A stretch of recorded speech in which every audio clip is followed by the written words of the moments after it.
Hi, everyone. Welcome back to Three Bone Theater. I'm Tiffany Bryant Jackson, your education manager here. And today we're talking about our community partner for what the end will be, which is Charlotte Black Pride, excuse me. And today we have Miles Perry, co-chair of the board for Charlotte Black Pride. Hi, Miles. Hey, how's it going? Going pretty good. I'd love for you to share with our audience a little more about your org and what you do in the city. Yeah, so Charlotte Black Pride is the Black queer organization nonprofit for the Charlotte metropolitan area. We've been in existence coming on 20 years. Actually, this summer we are celebrating our 20th year with a theme called Black and Bold. And because we do both at the same time, we provide educational services, outreach to the community, fun, sociable events. We always have our staple Charlotte Black Pride Week, the third week of July every year. We for the first time last year got a stage at Charlotte Pride, and that was August, and we'll be there again with the Black on Purpose stage. We do a lot around the community. So yeah, eager to help direct people and make their Black queer life even better. I love it. I first saw you all a couple years ago at a Pride Parade, and I was Mhm. like, oh, there are the people. Mhm. I love the Charlotte Pride Parade, and I'm there each year, but I'd love to see a very specific group because just like the play, I think the experience in the intersection of being Black and queer has a lot to unpack for different people, living in two universes that don't always coexist well together and what it's like unpacking that. So tell us more about when you all recognized 20 years ago that you needed to be an org. Yeah, yeah. So I think out of carving out of a space of realizing that we exist in the Black community and the LGBT community simultaneously. It's never a and or although it feels like we often have to make that choice, it is simultaneously and really carving out that space so that way it's not we have a little chunk of the Black community and we have a little chunk of the LGBT community. No, we are our own community. We have our own history. I mean, the first Pride was started by a Black trans woman, and they were carving out their space. Pride was a riot, and so in the spirit of that, we're very grateful for our sister organization, Charlotte Pride, who is turning 25 years, I believe, this year.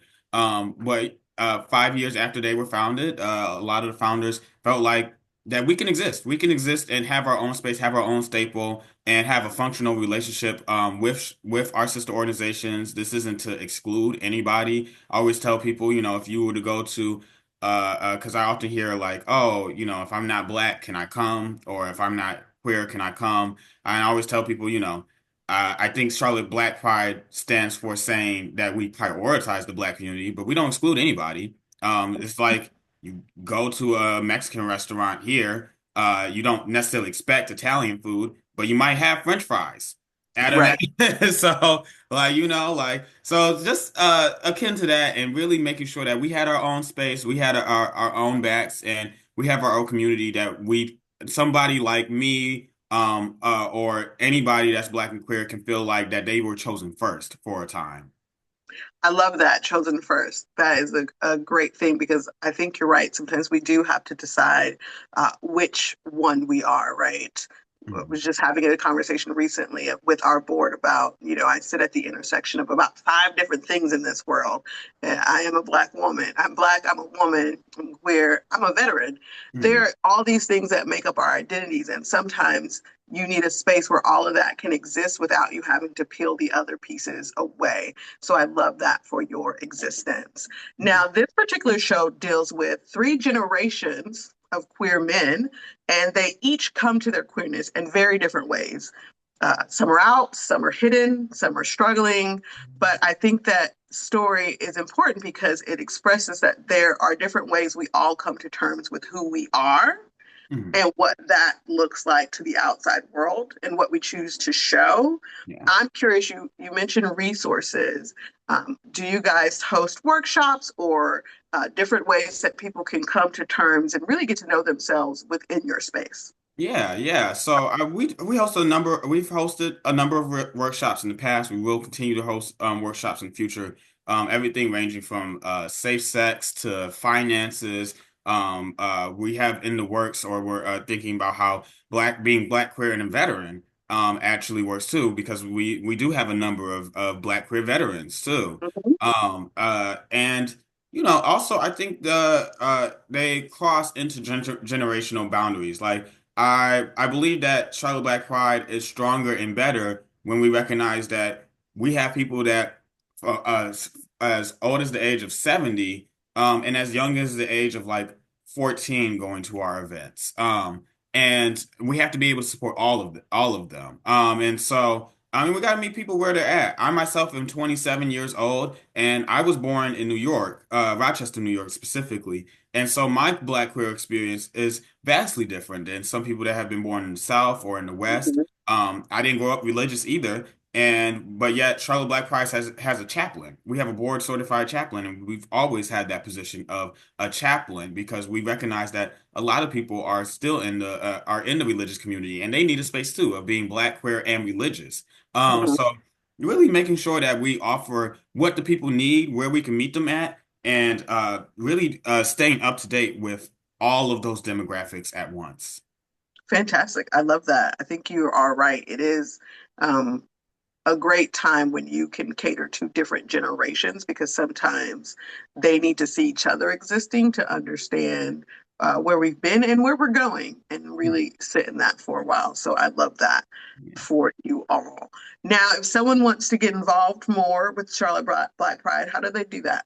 Yeah, so they can go to charlotteblackpride.org, or they can find us on social media, which is probably the best way to see all of our events. We're at Charlotte Black Pride. Whether they're looking to volunteer, donate, we're always looking for sponsors. If you have a venue that you think that would be a great space for something to happen, or you're trying to make a collaboration happen, we're always looking for that as well. We're always looking for board members as well. Like I said, we have to service an intergenerational background and from multiple areas. So if you have something to offer, or even if you don't feel like I don't have anything to offer, but you have the willingness to learn something to do something, then we're always looking for you. And yeah, they can find us anywhere on those spots, Charlotte Black Pride, and they can see all of our upcoming events that we got coming up. Fantastic. I will also note that if you are coming to the show, which you should be, there will also be a table so that you can gain some more information and take home. And we have a discussion guide after every show, and one of your members, Jermaine, will be writing our essay in that discussion guide. So please plug in, get to know, find a way to be there, and then just learn because Yeah. that is going to be the key to the show learning and accepting and loving each other. This is a question I ask everyone. I'm going to ask you, Miles. You haven't seen the show yet, but you will. Um, oh, side note to everyone, Miles will be at the May 4th show. So we will have a talk back post show with Miles for more information to dig in and with some of our cast members. So please, if you have not got your tickets yet, this is my every video warning. Go ahead and get your tickets now because when they sell out and you're like, oh man, I missed the show. I keep warning people ahead of time to go ahead and get their tickets. So, Miles, I know you haven't seen it yet. You will, but you have a gist of what the show is about. And if you want anyone watching this video to take away from just a state of learning more or sitting in something so they can think about what would that be? Hmm. Hmm. I would. I would urge people to realize that community is all around you and that like I think of the saying closed mouths don't get fed. And if you need that Mhm. community, just speak it up. I will say I'm the type that's a doer. I will if I don't feel like I have community, I will curate my community around me. But if you're not that type of person, if you're looking like, you'd rather just have that community already established or you were looking to find that space, speak up. And people will guide you to that space. You will find your space, you will find your community, you will find your kin, as soon as you speak it to power. I So, love that. Yes, that is really at core of everything, right? mhm, Community is around you. If you don't see it readily, you build it. Much like found family for a lot of people, you build the people who love you. If you have to come out the mud, some people do. mhm, You can build it because people are out there. You just have to speak up and be present.